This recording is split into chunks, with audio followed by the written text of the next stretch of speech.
तो है ही, लेकिन ये आपका एक कंडीशन है जिसको आपको ध्यान रखना है। और कंडीशन क्या है कि अगर कोई क्वाड्रेटिक इक्वेशन क्या हो, अगर कोई quadratic equation ax square plus bx plus c equal to 0 हो, अगर कोई quadratic equation ax square plus bx plus c equal to 0 हो, तो आप लोगों को एक बात पता है कि यहाँ पे बोल रहा है one root in n times the other root, एक मूल जो है दूसरे मूल का क्या है n टाइम्स है, तब आपको बताना है ना। ये फर्स्ट क्वेश्चन ये था, तो फर्स्ट क्वेश्चन को पहले हम लोग डिस्कस करें। पहला जो क्वेश्चन है कह रहा है कि अगर एक रूट क्या है, दूसरे रूट का क्या है, रेसिप्रोकल है।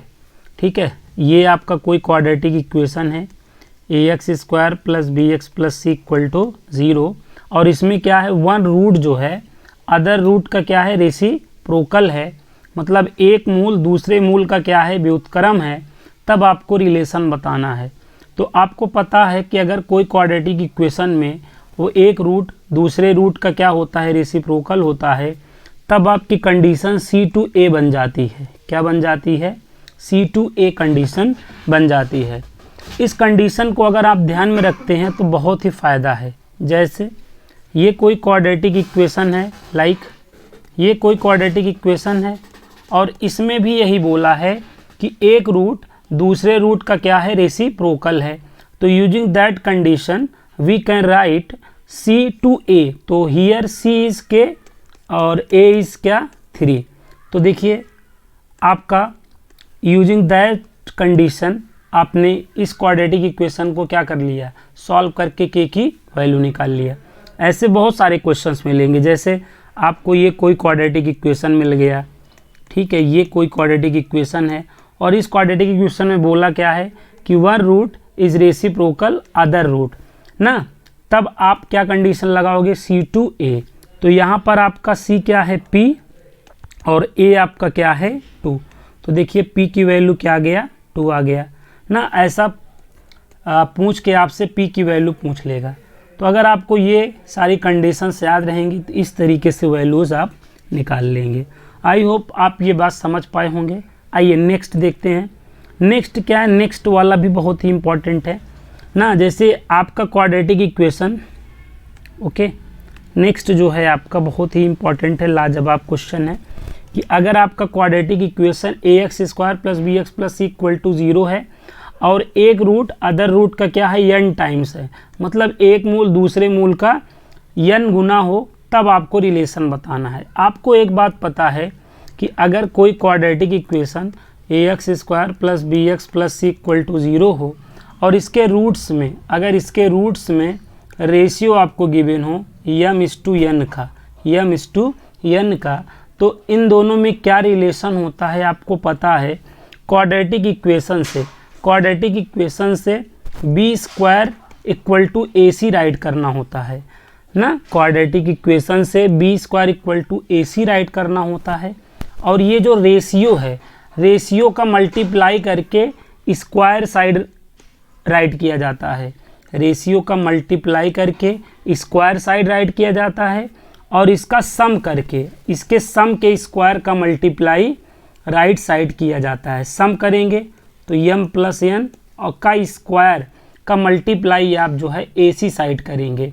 तो ये आपका क्या होता है, रिलेशन होता है। कब? जब कोई क्वाड्रेटिक इक्वेशन गिवन हो और रूट्स में रेशियो गिवन हो, तब हमेशा हम ये रिलेशन याद रखते हैं, ये फार्मूला अप्लाई करते हैं, ये कंडीशन अप्लाई करते हैं। ऑलवेज रिमेंबर, हमेशा याद रखें, बहुत ही इम्पॉर्टेंट कंडीशन है।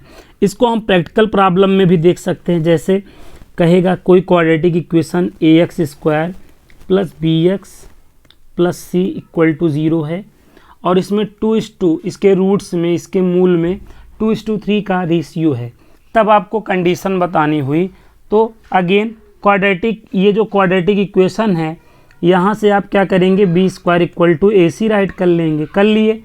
उसके बाद आप रेशियो का मल्टीप्लाई कर देंगे, 2 का 3 से मल्टीप्लाई करेंगे 6 आएगा। इस 6 का मल्टीप्लाई स्क्वायर साइड करना है, और इसका सम करना है, इसका योगफल करना है, तो योगफल करेंगे 2 और 3 का 5 आएगा, और 5 का स्क्वायर आप जो है राइट साइड मल्टीप्लाई करेंगे, AC साइड मल्टीप्लाई करेंगे।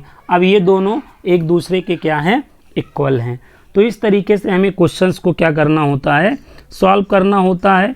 आई होप आप लोगों को आइडिया लगा होगा, नहीं लगा है तो फिर और लगा लीजिए।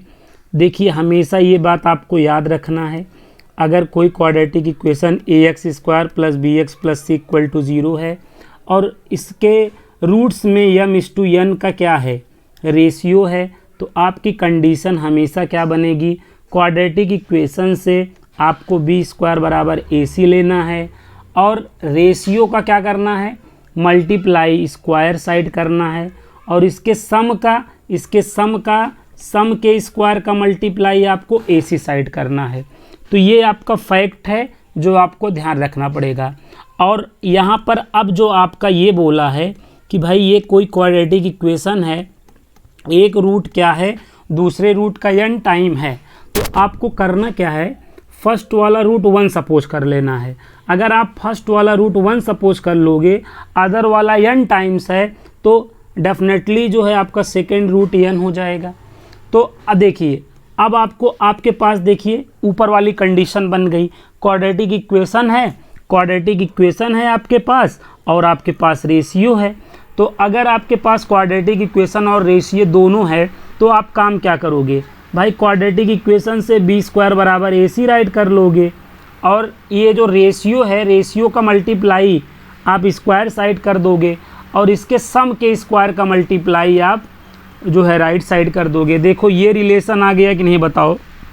तो ये रिलेशन किस में है, अगर कोई क्वाड्रेटिक इक्वेशन में एक रूट जो है दूसरे रूट का n टाइम हो तो ना, ऐसे यहाँ पे ऐसे भी बोल सकता है कि भाई ये कोई क्वाड्रेटिक इक्वेशन है और रूट में 3 टाइम बोल देगा, 1 root is 3 time in other root, 3 time बोल देगा, तो क्या करेंगे, फर्स्ट वाले रूट को 1 सपोज कर लेंगे और अदर वाला 3 टाइम है तो 1:3 का रेशियो बनेगा।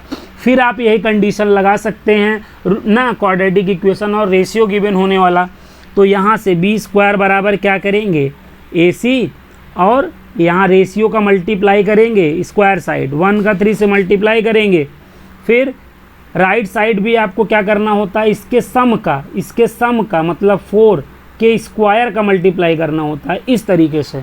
तो आई होप आप ये कंडीशन ध्यान रख के इस चीज़ को भी समझ पाए होंगे, इस चीज़ को भी समझ पाए होंगे। अब मैं आपको नेक्स्ट पॉइंट बताता हूँ। नेक्स्ट पॉइंट, इस पे बेस्ड क्वेश्चन भी आपको सॉल्व करने के लिए बहुत सारे मिलते हैं, बहुत सारे क्वेश्चन आप लोगों को इस पर बेस्ड सॉल्व करने के लिए मिलते हैं। तो उन क्वेश्चनों को भी आप थोड़ा सा समझ लें तो आपके लिए ज़्यादा बेहतर होगा। कहेगा देखिए ऐसा क्वेश्चन मिलेगा, क्या हुआ यार, नेक्स्ट 1 मिनट, हाँ ऐसे ये कोई क्वाड्रेटिक इक्वेशन है, बात को समझना, ये कोई क्या है, क्वाड्रेटिक इक्वेशन है, ये कोई क्वाड्रेटिक इक्वेशन है और इसके रूट्स में 2:3 का रेशियो है। तो कहेगा k की वैल्यू बताओ, find the value of k बताओ ना, k का मान बताओ। तो यहाँ आप क्या करोगे, b स्क्वायर मतलब b का वैल्यू k है तो k का स्क्वायर बराबर AC, ये आपका ये है और ये आपका c है, तो 2 × 1 हो जाएगा। उसके बाद आप क्या करोगे, ये जो रेशियो है इसका मल्टीप्लाई करोगे, मतलब 2 का 3 से मल्टीप्लाई यहाँ पे 6 हो जाएगा। और नेक्स्ट क्या करोगे, 2 और 3 का सम करोगे 5 और उसके स्क्वायर का मल्टीप्लाई राइट साइड कर दोगे। तो यहाँ से देखो k स्क्वायर की वैल्यू, k की वैल्यू आ जाएगी, ये 2 × 1 = 2 और ये आपका क्या हो जाएगा 25 हो जाएगा। तो यहाँ से 2 × 1 = 2, 2 × 3 = 6, k square is equal to आप 25/3 राइट कर सकते हो। और k की वैल्यू यहाँ से निकालोगे 5/√3 प्लस माइनस k की वैल्यू क्या आ जाएगी 5/√3। तो ये चीज़ अगर आपको याद रहेगा कि भाई क्वाड्रेटिक इक्वेशन और रेशियो गिवन होने पर हम क्या कंडीशन होती है, तो यूजिंग दैट कंडीशन आप कोई भी क्वाड्रेटिक इक्वेशन को सॉल्व कर सकते हो। आई होप आप सभी लोगों को आइडिया लगा होगा, ये पॉइंट आप लोगों को क्लियर 101% हुआ होगा। अब आइए नेक्स्ट क्वेश्चन हम आपको समझाते हैं। नेक्स्ट क्वेश्चन भी बहुत ही मस्त क्वेश्चन है, कंडीशन है बेसिकली, इसको आपको ध्यान में रखना पड़ेगा। मैं कुछ नहीं कर सकता, मैं केवल बता सकता हूँ। कंडीशन क्या है कि भाई अगर कोई quadratic equation ax square plus bx plus C equal to 0 हो और इसमें आपको ये बात बोला गया हो one root is square of other root, मतलब एक मूल दूसरे मूल का क्या हो, स्क्वायर हो, बोले तो वर्ग हो। स्क्वायर का मतलब आप जान ही रहे हैं, वर्ग हो। एक मूल दूसरे मूल का वर्ग हो, तब कौन सी कंडीशन होती है ना, तब कंडीशन क्या होती है आप लोगों को बताया भी था। क्या होता है तब condition, C square A plus A square C plus B cube is equal to क्या होता है 3ab, ये कंडीशन होता है। कब होता है, अगर क्वाड्रेटिक इक्वेशन गिवन दैट हो और one root is square of other root, एक मूल जो है दूसरे मूल का क्या हो मुन्ना, वर्ग हो, तब ये कंडीशन होती है। आप सभी लोगों को याद होनी चाहिए, डायरेक्टली पूछ ली जाती है। तो यूजिंग भाई इन दिस क्वेश्चन तो आपका ए वाला ही ऑप्शन करेक्ट हो जाएगा, बट इस पे बहुत मस्त मस्त क्वेश्चन बनते हैं।